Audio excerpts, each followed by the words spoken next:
I understand from your testimony and from our work that this is an important program that needs to be reauthorized by September of this year if it's going to continue. Is it going to continue? If we reauthorize it, will it continue? If we even fund 11 positions, will they still be there?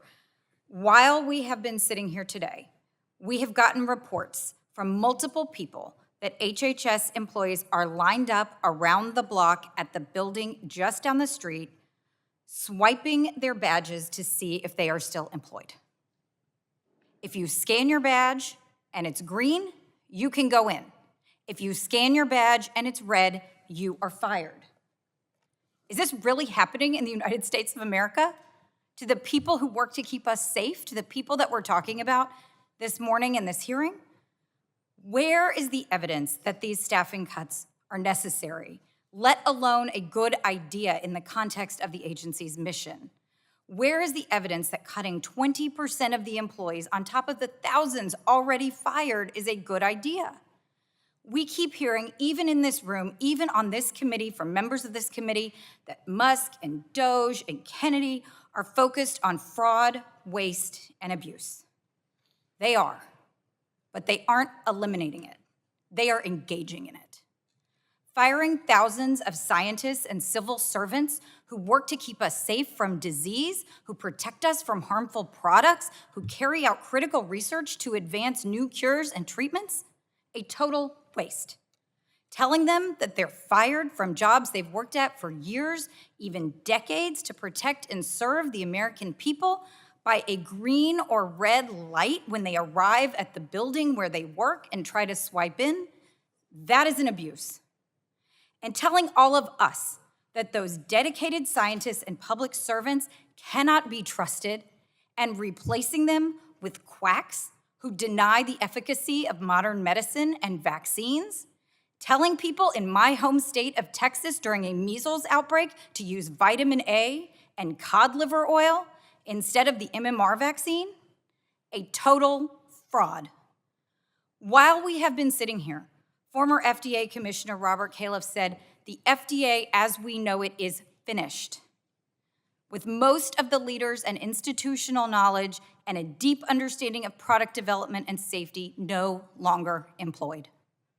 So I ask again, Mr. Chairman, does it really matter whether we have this hearing today?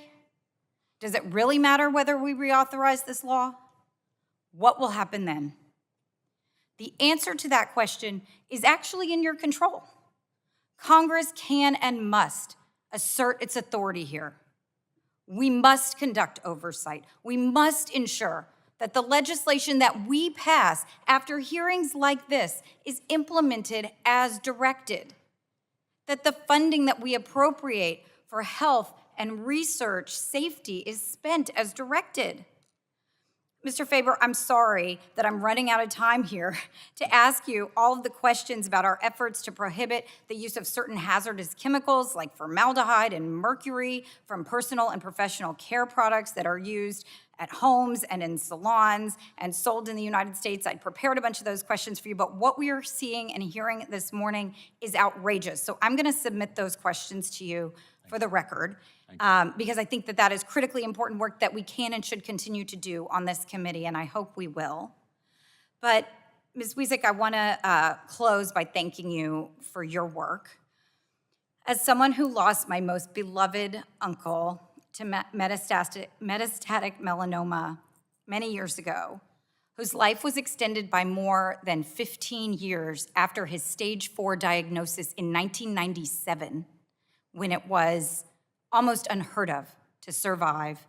He lived for another 15 years because he enrolled in a cutting-edge clinical trial at MD Anderson Cancer Center in Houston. And I am so proud now to get to represent so many of the scientists and researchers and professionals who work there and throughout the Texas Medical Center in the city of Houston. As someone who represents those people, I urge this committee and this Congress to fight back against the cuts to research funding, against the cuts to personnel at NIH, at FDA, and to the overall destruction of HHS that we are witnessing in real time at this moment. With that, I yield back.